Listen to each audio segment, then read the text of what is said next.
Le damos la bienvenida a Salud de Ahora. En el programa de esta semana nos desplazamos hasta el campo de entrenamiento del equipo de fútbol de Aboy, en el que se nos habla de la importancia del ejercicio físico en los menores que han padecido un cáncer. En el apartado de Píldora Saludable, desde el Distrito Sanitario Málaga Valle del Guadalhorce, nos darán unos consejos para acudir a la preparación al parto y acudir de este modo a la matrona de referencia. Y en el apartado de Innovación y Salud, desde IBIMA Plataforma Bionam, nos dan las claves de un estudio que analiza la calidad en el proceso de la curación del jamón serrano. El personaje de la semana es el responsable de Medicina Interna de VitaSanit Internacional, el doctor Francisco Miralles. Francisco Miralles es jefe de Medicina Interna del Hospital VitaSanit Internacional. Bienvenido a Salud Ahora. Muchas gracias. Bueno, lo primero de todo, en Salud Ahora nos gusta hablar de las especialidades médico, quirúrgica, bueno, la que convenga en cada caso. En este caso hablamos de la medicina interna, que si bien es una especialidad que casi todo el mundo en alguna ocasión en su vida ha necesitado acudir a ella o a un familiar, quizás pueda resultar un tanto desconocida por aquello de medicina interna, que como su propio nombre indica, doctor, pues cuéntenos de qué va esta especialidad. Bueno, la interna aglutina un poco todas las especialidades que llamamos médicas. Yo siempre digo, para ser gráfico, los que no operamos, ¿no? Los médicos que no hacemos cirugía, pero que también damos soporte a los cirujanos, ¿no? Pues los preoperatorios, las complicaciones postquirúrgicas, y nos dedicamos a ver enfermos que tienen, como he dicho, patologías no quirúrgicas, y sobre todo los internistas nos especializamos un poco en patologías complejas, patologías crónicas, enfermos pluripatológicos, enfermedades infecciosas, enfermedades sistémicas, es decir, que afectan a muchos órganos o a varios órganos. Es un poco a lo que nos dedicamos, así siendo muy concisos, los internistas. Como internista, lo ha mencionado, ha hablado de la cronicidad. ¿En qué medida ha cambiado un poco el paciente al que ustedes históricamente han visto en los hospitales, en ingresos o en consulta? ¿En qué medida con la evolución y el cambio social quizá está variando ese perfil? Bueno, está variando una barbaridad, de hecho ha variado, ¿no? Y yo creo que gracias a una de las cosas, a uno de los hitos más importantes que ha hecho la humanidad, ¿no? Que es alargar la expectativa de vida. Entonces, alargar la expectativa de vida, pues ha supuesto que la cronicidad sea como, por así decir, una forma de enfermar, ¿no? Es decir, ya la mayoría de los pacientes, haciendo estadísticas, pues mayores de 65 años, casi 3 de cada 4 tienen más de 2 enfermedades. ¿Vale? Lo cual hace que ya no hablemos casi de cronicidad, sino de clúster de enfermedades, y las enfermedades se agrupan. Como vivimos más tiempo, gracias a Dios, pues los pacientes o las personas ya no somos solo diabéticos o solo somos hipertensos, sino que el que es diabético suele ser diabético, hipertenso, tiene cardiopatía isquémica, ha tenido insuficiencia cardíaca, puede tener insuficiencia cardíaca. Entonces, el perfil, en base a esta expectativa de vida, pues hace que, como te digo, las enfermedades se agrupen. Por tanto, el papel del internista, como decía, es clave porque es un profesional que puede hacer múltiples diagnósticos y tratamientos, evidentemente, y claro, ahora pueden, lo que ha dicho, ¿no? Me ha gustado la expresión, pero esto del clúster de enfermedades, que verdaderamente antes alguien tenía una enfermedad y ahora puede tener varias, y eso evidentemente requiere de una especialización y de una formación por parte de un profesional como un internista muy, muy importante. Sí, los internistas estamos acostumbrados a movernos en áreas de complejidad, ¿no? y sobre todo también en áreas de incertidumbre. ¿Por qué? Pues porque la mayoría de las guías clínicas, que son un poco los documentos científicos que dicen pues cómo hay que tratar determinadas patologías, se centran en una patología. Es decir, normalmente, por poner un ejemplo, la guía de diabetes se centra en la diabetes, pero como he dicho, casi ya no hay enfermos solo diabético, claro, sino el enfermo diabético es diabético, hipertenso, tiene patología renal. Entonces nos movemos un poco en ese área de incertidumbre porque esos enfermos, por así decirlo, no están en las publicaciones, están de una forma disgregada, ¿no? Y nosotros toda esa complejidad pues tenemos que verla y, entre comillas, agruparla y convivir con ella y saber manejarla. Hablábamos un poco de la figura del internista como una figura pues quizá transversal en el hospital, ¿no? Pueden tener una planta propia de ingresos, pero muchas veces tienen que visitar muchas otras, además de estar evidentemente en la consulta, pues abarcan un amplio espectro de patología y además de conversaciones con sus colegas de otras especialidades al ser una especialidad transversal. Hablábamos un poco del cambio de la sociedad, cómo se ha cronificado muchísimas enfermedades o patologías gracias a los profesionales médicos, a los avances de nuestra salud, de nuestra medicina hoy en día. Habrán visto también cómo surgen nuevas problemáticas de salud, ¿no? Aquello de la fragilidad, de cómo los pacientes son cada vez más vulnerables, son más añosos, pero tienen más patologías y eso los hace pues más frágiles. Sí, indudablemente. De hecho, yo creo que lo que marca un poco esa capacidad que tiene el paciente de perder la autonomía no es tanto la cronicidad, porque ya somos capaces y estamos aprendiendo a convivir con la cronicidad, de tratar la cronicidad, sino es la fragilidad, ¿no? Es decir, la fragilidad un poco es esa pérdida de la reserva fisiológica que los hace muy vulnerables y que hace que con una pequeña agresión tenga muchas consecuencias, ¿no? Nosotros, por ejemplo, en nuestro servicio en SANI somos muy conscientes de eso. De hecho, a todos nuestros pacientes les pasamos escalas de fragilidad precisamente porque estamos muy sensibilizados con el tema y para intentar tenerlos agrupados y saber qué riesgo van a tener durante el ingreso. Esa fragilidad es la que nos ayuda un poco a determinar pues, qué soporte nutricional va a necesitar, qué tratamientos hay que revisar, en qué situaciones hay que estar más pendientes, pero yo creo que la fragilidad y un poco de la mano de la fragilidad viene una palabra un poco rara que se llama sarcopenia, ¿no? Sarcopenia es la... Explíquenos qué es, en qué consiste. Bueno, la sarcopenia es una pérdida también de la funcionalidad, pero basada fundamentalmente en la pérdida de masa muscular, ¿vale? Esa pérdida de masa muscular que se produce de una forma fisiológica a partir de los 50 años, pero que se dispara en cuanto más uno se alarga en la vida, sobre todo si no ha hecho mucho deporte o parte de una masa muscular baja, pues hace que una cosa que podría parecer banal, ¿no? Pues pierde masa muscular, pues como todas las personas mayores pierden masa muscular. Sí, pero la pérdida de masa muscular implica más caídas, más fracturas, más morbimortalidad. Los enfermos que ingresan tienen más pérdida de capacidad funcional, algunos no llegan a recuperar la capacidad funcional y yo creo que es un determinante muy importante en los pacientes mayores. Nosotros en nuestro servicio en SANI estamos muy concienciados porque vemos que la pérdida de la capacidad funcional de los pacientes cuando ingresa un paciente frágil, cuando ingresa casi siempre algo ha perdido. Y eso a nosotros nos tiene muy sensibilizados y ya he dicho, igual que hacemos detección de fragilidad, hacemos detección de sarcopenia en los pacientes que ingresan que tienen riesgo de esta patología. Ahí la importancia de la prevención con programas pues de envejecimiento activo, ¿verdad? De sí. cuidar la salud desde todo tipo de ámbitos, el ejercicio físico y movilidad, la nutrición, a nivel cognitivo, porque, bueno, evidentemente si una persona tiene un problema de salud y requiere del ingreso, están ahí ustedes, pero ciertamente eso siempre conlleva una serie de determinantes que, no, evidentemente no dependen de ustedes, pero luego puede tener unas consecuencias, ¿no? De ahí la importancia de esos test y de que trabajen ustedes en los pacientes de esta manera. También lidera usted el PROA, que, esto de las siglas, que no deja de ser más que la resistencia antimicrobiana. La importancia de que los antibióticos nos acompañan de hace décadas. Todos hemos tomado antibióticos más de una vez, pero es verdad que hubo un momento dado en que se produjo quizás un abuso y ahora son más restrictivos. ¿Por qué son más restrictivos? ¿Qué puede llegar a pasarnos, doctor, si abusamos de los antibióticos? Cosa que hoy, por fortuna, está bastante más regulado y es bastante más complejo abusar de ellos. ¿Qué puede ocurrir? Bueno, habla del PROA. El PROA es un modelo de gestión que tenemos en el hospital, en muchos hospitales. Nosotros, pero en Vita SANI en concreto... Nosotros somos de los pocos... Bueno, le contaré una cosa.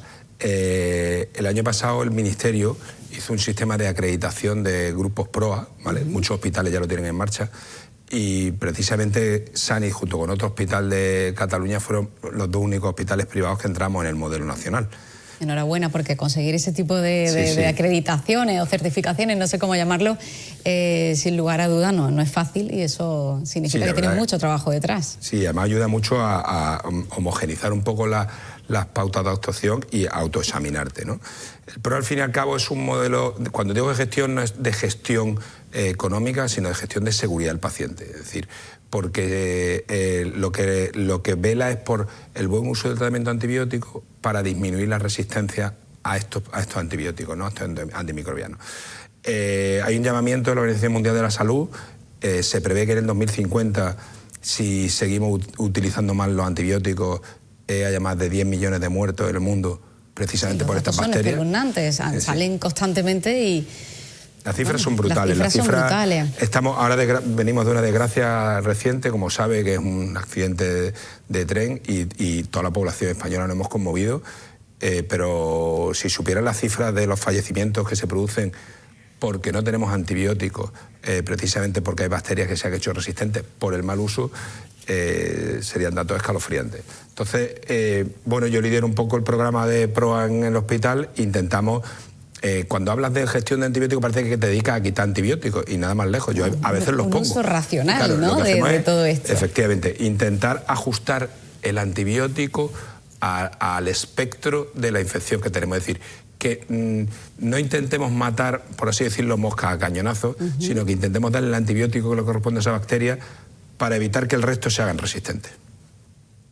Fundamental, porque con ese horizonte de 2050, que bueno, da bastante miedo, pero eso tiene un poco que generarnos esa conciencia, ¿no?, a la ciudadanía también, de que si necesitamos o creemos que podemos estar necesitando un antibiótico, si nuestro profesional sanitario no nos lo prescribe, bueno, pues sus motivos tendrá, y al final lo que estamos haciendo es velar, bueno, pues nuestra propia salud a futuro, ¿no? Que puede que necesitemos un antibiótico el día de mañana y no haga su función porque hemos abusado previamente de él. Efectivamente, yo siempre digo que un tratamiento antibiótico no es tanto... hay un concepto un poco ético detrás de eso, porque no es tanto lo que afecta al paciente, sino que lo que va a afectar a la comunidad. Es decir, un tratamiento antibiótico que le pongamos a usted va a acabar afectando a otra población, a otra parte de los ciudadanos de Málaga, por así decirlo. Entonces yo creo que hay que ser muy responsable y utilizarlos, por supuesto, cuando se necesitan y los que se necesitan, pero los que no se necesiten hay que intentar quitarlos. Hablábamos de su servicio, del liderazgo que tiene dentro del hospital, de VitaSanity Internacional. Y doctor, usted también ha trabajado de manera muy concienzuda en la inteligencia artificial aplicada a la medicina interna. Explíquenos un poco en qué líneas ha trabajado. Bueno, la verdad es que la inteligencia artificial es algo que personalmente me apasiona, porque creo que es una herramienta con una potencial impresionante, ¿no?, para ayudar a los médicos y sobre todo a los pacientes, ¿no?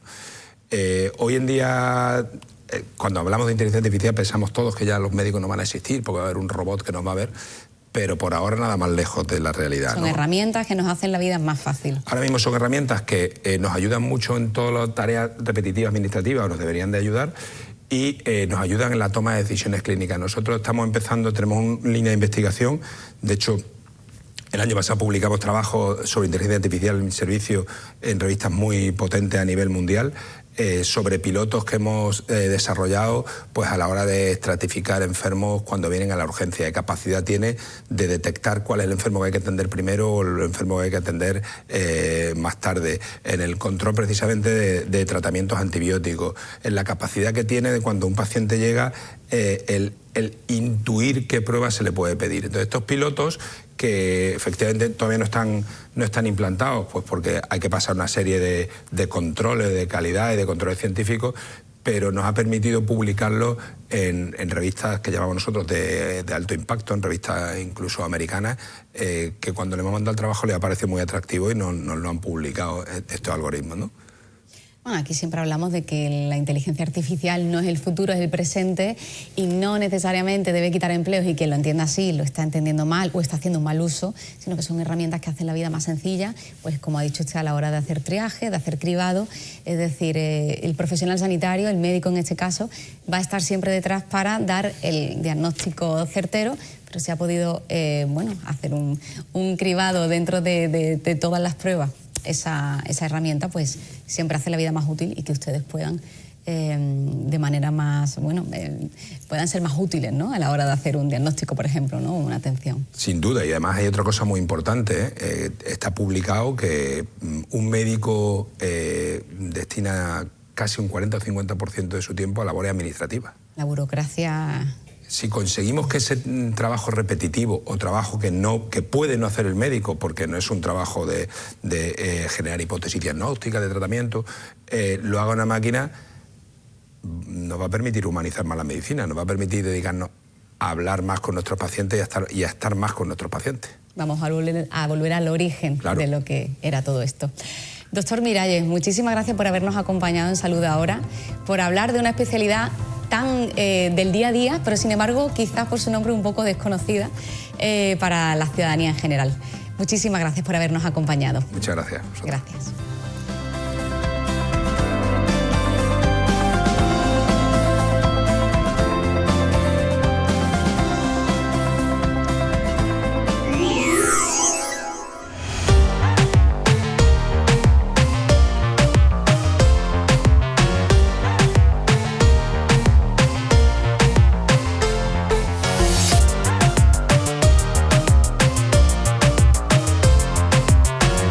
Sin duda alguna ya sabemos hoy en día que el deporte es una parte fundamental del tratamiento y la recuperación, ya no un complemento. Y eso lo sabemos porque tiene grandes beneficios. Por un lado tenemos los beneficios físicos, que les mejora la salud cardiovascular, sobre todo la resistencia. También les mejora la fuerza, que la fuerza muscular hoy en día se sabe que es el condicionante de la calidad de vida futura. Y así como también la fatiga. Hay niños oncológicos que durante muchos años mantienen un cansancio, una astenia, que mejora también con el deporte, y por supuesto la salud del hueso, porque lo fortalece. Todos los deportes de impacto, de golpeo, de salto, mejora sin duda. Pero yo creo que los mayores beneficios son los beneficios emocionales, ¿no?, porque va a disminuir la ansiedad, van a ganar confianza, sobre todo el sentirse integrado en un equipo. El deporte de equipo sin duda es muy beneficioso y en definitiva van a volver a ser niños, que es lo que a veces la enfermedad lo ha aislado, le han obligado a estar solos para evitar el contacto con infecciones, y el sentirse en un equipo integrado sin duda es uno de los mayores beneficios. Un niño del hospital de hace ya antaños, Edu, pues él decía: Juan, lo que me ha hecho de menos el tiempo que estoy en el hospital es jugar al fútbol. Y Juan este año dice: vamos a hacer el equipo de fútbol. Y fue por eso, ¿no?, porque pensó en todos los niños y las niñas que están dentro del hospital que les gusta tanto el fútbol y por circunstancias no pueden venir a practicar el fútbol. Nosotros les damos la garantía, porque siempre viene algún enfermero o nosotros el equipo voluntario, arropar para que puedan hacer esa actividad. Es la cara bonita del fútbol. Es pasión, es cariño, es amor, y aquí no se compite, ¿vale? Entonces aquí, como ellos dicen, la sonrisa por bandera. Entonces ya, ¿qué más no te puedo decir, no? O sea, tú vienes aquí con cualquier cosita que le hagas a ellos siempre son agradecidos y, bueno, yo te digo, es la cara más bonita del fútbol. Al ser de diferentes categorías, pues lo que hacemos sobre todo es trabajar un poquito, bueno, el típico calentamiento de articulaciones, que a ellos les viene muy bien, psicomotricidad, porque ten en cuenta que ello también un poco de fuerza, porque la masa muscular el tono muscular deben mantenerlo, y claro, dependiendo de la fase en la que estén de su tratamiento, pues están más o menos débiles. Entonces tienes que tener mucho cuidadito con eso, siempre animándolos, siempre refuerzo positivo y ayudándolos lo máximo que puedan, y ya los ves, divirtiéndose. En este equipo hay niños que todavía reciben tratamiento, un tratamiento menos intensivo, pero la mayoría ya son supervivientes de cáncer. Han finalizado un periodo de seguimiento, la mayoría de entre 2 y 5 años, y de momento no hay ninguna recaída. Pero para ellos también es muy importante, porque se ha visto que las complicaciones y las secuelas que puede dejar la enfermedad y sobre todo el tratamiento, pues pueden mejorar con esto, porque se ha visto que tienen mayor riesgo cardiovascular y lo disminuye la tasa de obesidad, que a veces produce no la enfermedad sino los efectos secundarios del tratamiento por trastornos hormonales, por la inactividad a la que han estado sometidos, y sin duda alguna van a ganar estos supervivientes de cáncer esa confianza que les falta, confianza en su propio cuerpo, porque se van a ir sintiendo mejor y más fuertes, y sobre todo la confianza con los demás, de sentirse integrados en un equipo de iguales. Beneficio, aparte de social, entre ellos que han hecho equipo, una parte social increíble. Hay niños que no se comunicaban tanto y desde que está el equipo como que se han abierto un poco más y a nivel físico había niños que venían que no podían ni andar, con lesiones importantes en la pierna y tal, y hoy, no sé, ahí están las grabaciones, están corriendo, entonces ya sabemos que el deporte al final da salud. Ellos me aportan más a mí, más que aprender me aportan felicidad, me aportan lo simple que es la vida, que muchas veces nos complicamos la vida con tonterías, ¿no? Entonces, viendo el problema que han tenido ellos, e incluso que tienen algunos, dices, bueno, y son felices, no tienen preocupaciones, la vida es mucho más bonita de lo que a veces nos planteamos. Con el ABOI Club de Fútbol, un equipo integrado por niños que han padecido proceso oncológico en el Hospital Materno Infantil, no buscamos formar campeones, buscamos recuperar sonrisa, ganar confianza y sobre todo la calidad de vida que estos niños merecen.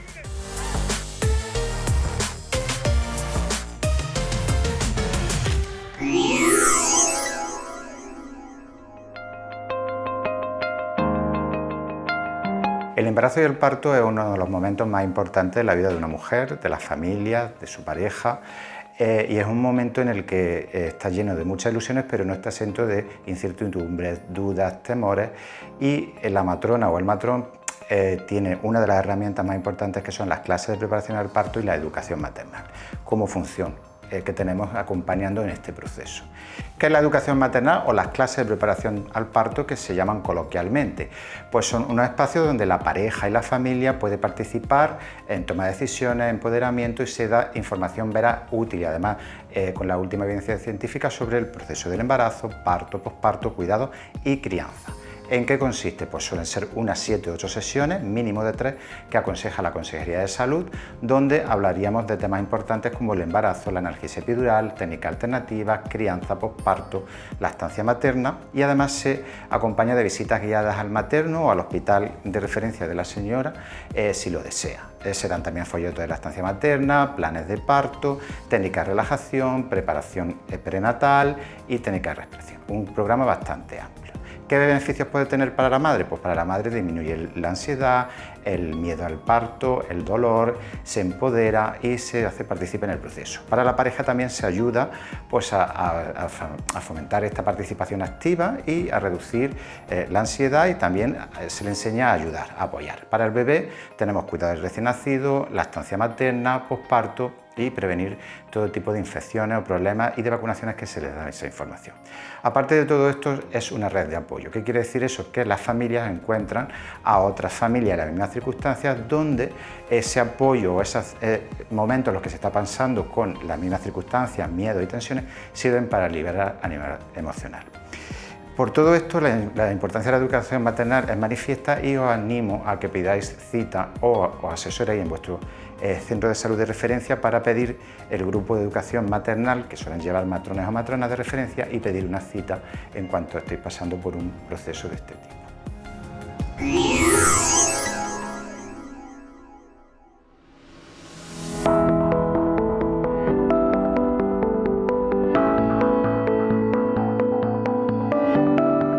Profesionales de IBIMA Plataforma Bionan, en colaboración con la empresa jamonera Monte Nevado, han puesto en marcha el proyecto Baku for Ham, que combina inteligencia artificial y técnicas de biología molecular para garantizar la máxima calidad en el punto de curación del jamón serrano. El proyecto Baku for Ham es un proyecto concedido por el CEDETI con la empresa jamonera Monte Nevado, en la que se busca realmente mejorar la calidad final del producto. Durante muchos años el proceso de sangrado ha sido mucho más rudimentario, mucho menos profesional que actualmente, y hablando con la empresa Monte Nevado, pues se llegó a la conclusión de que se podría mejorar tanto la calidad del producto como todo el procesamiento, reduciendo costes, reduciendo impacto medioambiental y pues muchas mejoras que actualmente no se conciben. Dentro de la parte de IBIMA, ese proyecto pues se podría ver porque podemos cuantificar y dar un análisis que hasta ahora no se podía hacer, ni siquiera se había pensado a nivel histológico, con unas muestras que de manera habitual no se procesan, muestras muchísimo más grandes de lo que se hacen en clínica, utilizando técnicas bastante avanzadas, y poder dar una medición de todo eso a nivel cuantitativo. El proyecto Baku for Ham busca perfeccionar un punto crítico en la elaboración del jamón curado, el sangrado de las piezas. Para ello se está desarrollando un prototipo que garantice un proceso más homogéneo, seguro y respetuoso con la calidad del producto. El reto pasa por definir las condiciones óptimas para distintos tipos de jamón y validar el sistema en un entorno preindustrial, con el objetivo de facilitar su implantación futura en la industria. Realmente se busca que la calidad del jamón no solo se mantenga, sino que incluso pueda mejorar. Mejorando los procesos de sangrado se busca hacer el proceso mucho más óptimo y mejorar la calidad del jamón, el producto final, y que todo lo que estamos acelerando en la mejora del proceso y en la consecución de nuevas técnicas que puedan avanzar en la industria alimentaria, que aparte de eso la calidad se incremente aún más, que podamos percibir un producto final de mayor calidad, con mejor terminación, que se pueda conservar durante más tiempo, etc. Más allá de la innovación tecnológica, el proyecto aspira a reducir costes y huella ambiental, mejorar la seguridad alimentaria y la homogeneidad del producto y reforzar la competitividad del sector jamonero español en los mercados internacionales. Hemos visto, por ejemplo, los depósitos de grasa, cómo se ven en el microscopio, así con sus detallitos, con sus tinciones. También se ven las fibras musculares, se ven las células por ahí también.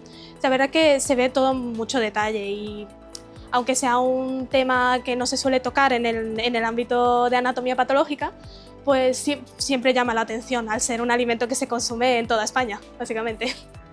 A través de la estructura científico-técnica de apoyo a la investigación de histología, se están analizando muestras frescas y curadas con inteligencia artificial para identificar con precisión la aparición de defectos y profundizar en la comprensión del impacto que tiene el proceso de sangrado en la calidad final de cada pieza. La inteligencia artificial nos ayuda a detectar patrones que de otra manera serían imposibles ver, o incluso poder analizar una gran cantidad de tejidos sin tener que estar evaluando foto por foto. Con ciertos equipos podemos tomar miles de fotos, evaluarlas y ver ciertos patrones que hasta ahora eran o imposibles o llevaban horas y horas de trabajo. Con Baku for Ham, una tradición centenaria y gastronómica como la del jamón serrano se da a la mano con la vanguardia científica de IBIMA para que en el futuro cada pieza alcance su punto perfecto en el momento exacto.